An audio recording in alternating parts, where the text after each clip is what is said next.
What's going on, guys? Welcome to the video.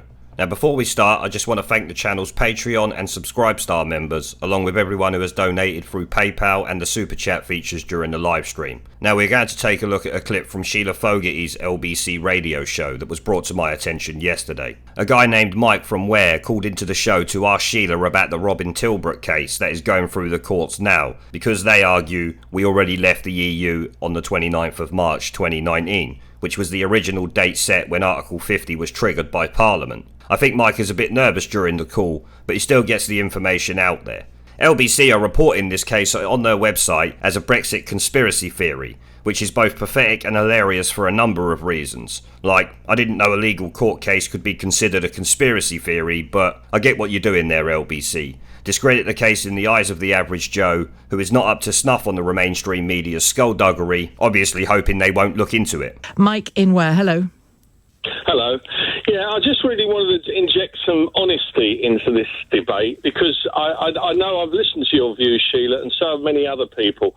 And the thing is, for example, why don't you focus on, for example, the Robin Tilbrook case, which is that we've already left the EU, which for whatever reason the courts are putting on the back burner when they're prepared to bring forward legislation to rush something through that Jeremy Corbyn wants or any of the Remain supporting people want. They'll rush that through the courts, and yet a case that's as important as proving whether we've already left the European Union or not isn't being heard. Now, doesn't that tell you something? Isn't being heard where? In the courts. Well, it was in the courts, wasn't it? Yes, it has gone to court. Robin Tilbrook has put forward a proposal or basically questioned that whether the European Union has, whether we've already left the European Union. Because of Article 50 and the original deadline. Yeah, exactly. But that nobody speaks about that. You don't speak about it. James O'Brien doesn't speak about it. You know, all that seems to be happening is that there's a determined effort to stop the referendum result being honoured. Well, Mike, you say we don't speak about it. It's been in the courts. It's been reported on in the courts. It hasn't been reported on. It has been reported on. We've heard nothing about it. We've heard nothing about the Robin Tilbrook case at all. It's like trying to get blood out of a stone, trying to get information. Mike, I'm afraid you're being a little bit guilty of, because you didn't hear it, it didn't happen, itis, because I've got in front of me. Okay. As soon as you mentioned it, I've got in front of me now. I've got Express reports on it. I've got BBC News reports on it. I've got John Redwood blogs on it. I've got, what have I got in front of me here? I've got, where are we? I've got an article in the Atlantic on it. I could go on. They're choosing not to bring it to court. For their own reasons. The case collapsed, as I understand it. The case collapsed. The case collapsed, Mike. The case collapsed, Mike. The case collapsed, as I understand it. I don't think so. But anyway, the other thing I wanted to ask you was, do you not think that Ollie Robbins and Philip Hammond have got a great deal to answer for the reason that we haven't left the European Union by now? Because it was clear that in all the negotiations that were going on, Ollie Robbins was pulling the strings, Philip Hammond was basically doing his bit to stop us leaving, and it's all out in the open there, and that's why so many people are angry, and I'm one of them. Okay, I don't agree with you particularly, Mike. Just because you disagree with the course that the government under Theresa May took and the fact that Philip Hammond argued vehemently against a no deal doesn't mean he was trying to stop Brexit per se. No, I don't think it means that. But thank you very much indeed. So Mike questioned Shelagh on why she does not talk about the Robin Tilbrook case. Well, I can answer that for her. She was likely told not to. I can also tell him why it's being put on the back burner. It's likely because Robin Tilbrook is either right, or at least partly right in his case, and I would expect the reason they are delaying the case is because after Brexit is done, they won't need to answer it. They won't want to admit that Theresa May should not have extended Article 50, will they? Let's be honest.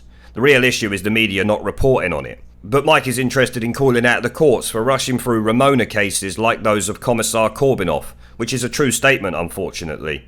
But it's not the sort of thing the media need to be asked. She was happy to focus on calling out the courts for not hearing the case. She thought he was going to say the media are covering it up, which is where the whole conversation should be focused. The courts are able to move slowly with this case because it's not got any media attention. Media attention brings wider public interest and knowledge of the subject, which would prevent them dragging their heels as much like they are now. The reason Ramona cases are dealt with quickly is because the media bang on about them constantly. Take Gina Miller's case, or Joe Swinson and the other Ramonas who have just filed a case against Boris Johnson, for instance. The BBC and other news outlets report on them straight away. Mike is also forgetting equality does not mean equal treatment in 2019. The Remainers get special treatment, we all know that. The fact Mike expected little Jimmy O'Brien to speak about it is funny. That worthless fuckpig would never even discuss it if the case won. He is a Ramona who ignores facts, as my last video on him yesterday pointed out.